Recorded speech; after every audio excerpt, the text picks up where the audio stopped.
Hello everyone, আজকে আপনাদের সামনে টক ডাল এর রেসিপি নিয়ে আসছি। আমি আগে থেকে মুসুরির ডাল আর মটরের ডাল সেদ্ধ করেছি, তার সাথে আমটাও সেদ্ধ করে রেখে দিয়েছি। এবার কড়াইটা গরম করেছি, গরম করে কড়াইয়ের মধ্যে তেল দিতে হবে।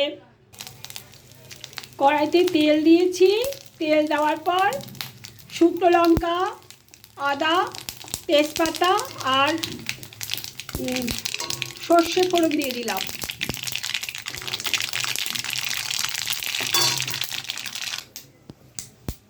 এরপর হলুদের গুঁড়ো একটু দিয়ে দিলাম।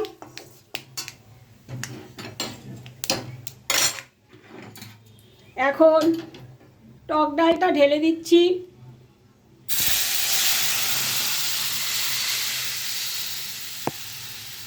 এই গরমে টক ডাল খাওয়া শরীরের পক্ষে খুবই উপকার।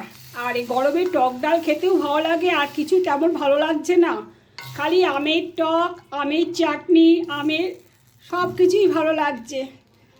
যা গরম পড়েছে, শরীর সুস্থ থাকবে এই টক ডাল খেতে গেলে। আমার তো খুবই ভালো লাগে। আর সামান্য 1/4 চামচের একটু চিনি দিয়ে দিলাম।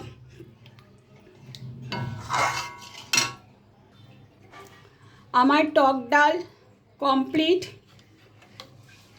আমার এই রেসিপিটা যদি আপনাদের ভালো লাগে তাহলে লাইক, শেয়ার, কমেন্টস আর সাবস্ক্রাইব করতে ভুলবেন না। নেক্সট ভিডিওতে আবার আপনাদের সাথে দেখা হবে। বাই।